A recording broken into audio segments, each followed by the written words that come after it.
Today, I'm very lucky to have Grammy nominee Linda Chorney with me.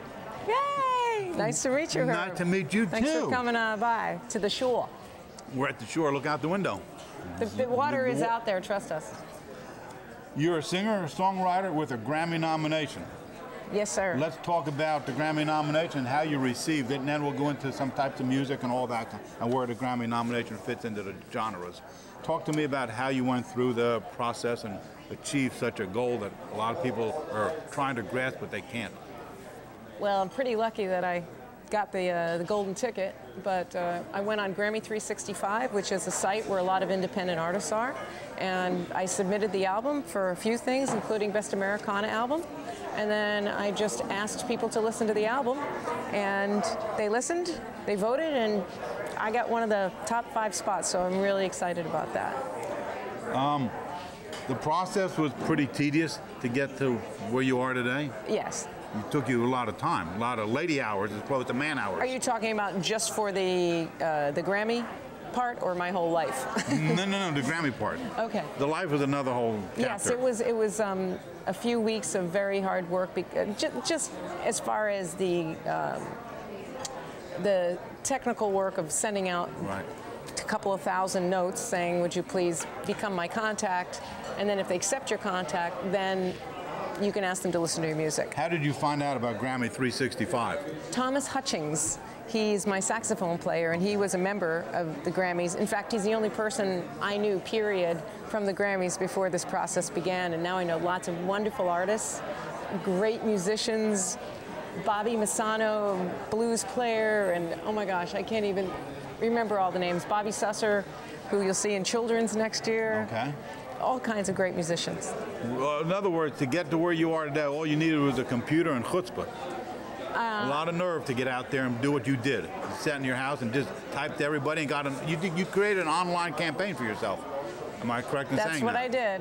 Nobody knew me. I didn't have a record label except my own, and I just had my music to speak for me, and that's it.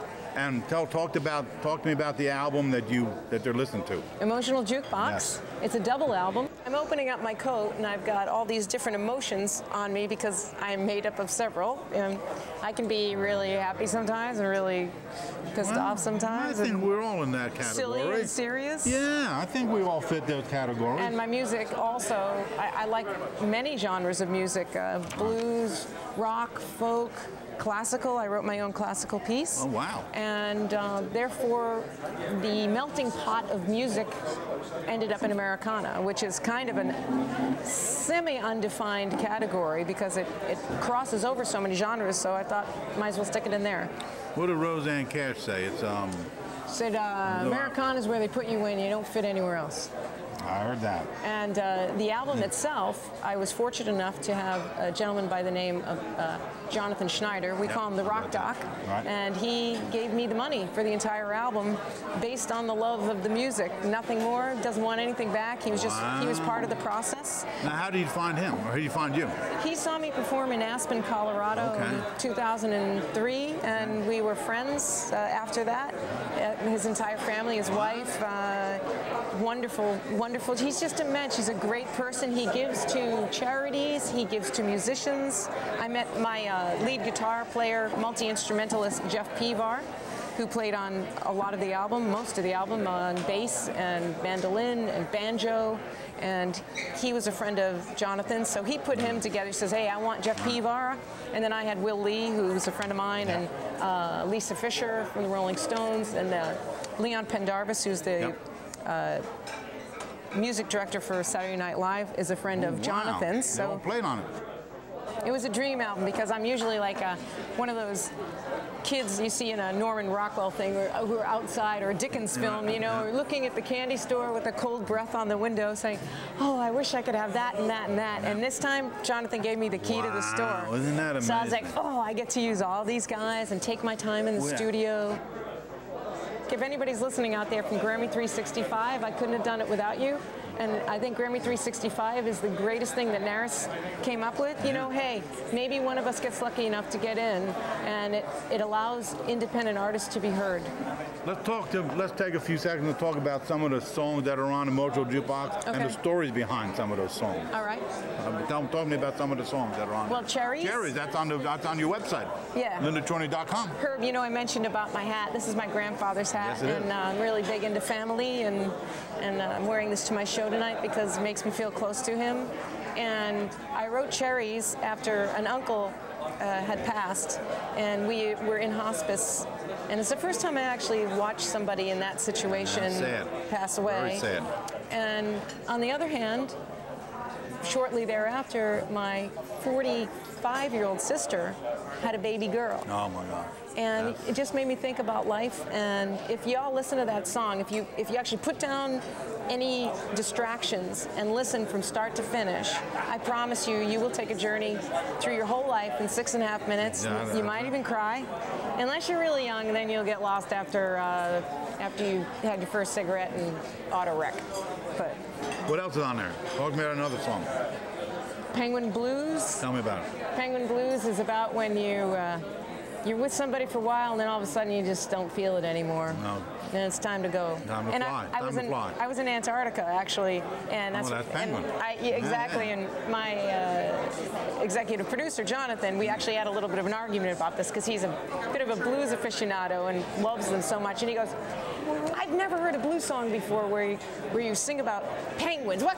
I can't picture a guy on the crossroads, you know, hunkering down and singing about a penguin." I'm like, "Jonathan, I'm not some blues guy on the crossroads. I'm a Jewish girl who went to Antarctica." There you go. So that's what I wrote. Go. Putting your life to music has to be interesting. It's revealing. Is it challenging? No, it's therapy. Is it therapy for you? I have to do it because I didn't have health insurance. I couldn't get therapy. So you just start writing. Yeah, and how long have you been writing music? 25, 30 years. 30 years. Yeah. And I think what I write about, and it is kind of, I show my vulnerableness and weakness and strengths, and what is rewarding is the people that come up to me and say, you know, you really sing what I think, and it makes me not feel alone. What line carries the most important message in all your songs that you've written? Yes. What line carries the most important message, politically, emotionally, and mentally? Emotionally. Emotionally? Yeah. What is, do you know the line? What line in one of your songs? You know? Oh, that would be emotional? Yeah. On the new album? Yeah, let's go with Emotional Jukebox. Emotional, there you go. Hey, you have a favorite line in your songs? Any favorite line that sticks in your mind? Finally, I can say these relieving words without defense. Finally, there will be no twists and turns to reverse the story. Finally. That's heavy. You know, is it? To me it is. It just means I finally found the right guy because I've screwed up so many relationships. Let's wrap this up here. Okay. Where's the music available? LindaChorney.com is the best place to get my stuff. And I'll sign the CDs now. I've got my Who the Bleep is Linda Chorney t-shirt. And from now until the Grammys, you can download the entire album for $9.99. It's a double album. So, okay. What are your goals? What do you have? Have they changed since this nomination? Well, yes. It's not going to be my. It's not going to be my last album. And I'm going to put out a book called Grammygate. Yeah. Because I've learned a lot since I've been in here. And advice. What do you have advice to give for these people that are just starting out? Hang in. Well. It's, you know, it's a tough one. It's a tough one. I mean, write from the heart, first of all. Don't try to write. I remember running into somebody once in Nashville who bought a book of cliches, saying, well, you got to write, you know. I'm like, no, man. I mean, you got to write. I don't know. I write like I speak. What do you do when you're not doing music? What do you do when you're not doing music? I like to sleep. That's a good one. Eat food. There you go. Write my blog. Website. One more time, we're wrapping this up. LindaChorney.com, and you can follow my blog where I actually have, all along, been telling you the steps, what I've been feeling, what I've experienced, from my designer dresses to getting bashed on the internet, and everything in between. You answer all your blogs? You write all pretty serious blogs? It's a silly blog. Silly blog, okay. Thanks so much for having me. It's been a pleasure having you on the show. You can stick around for the show? We're going to think about it. Okay. Hey, good luck with the Grammy nomination. Good luck with whatever comes down the road. And LOD, man, this is Light of Day Foundation. This is a wonderful, wonderful organization to give to for Parkinson's. If you guys would like to contribute, we'd really appreciate it. Okay. Thank you very much. Thank you.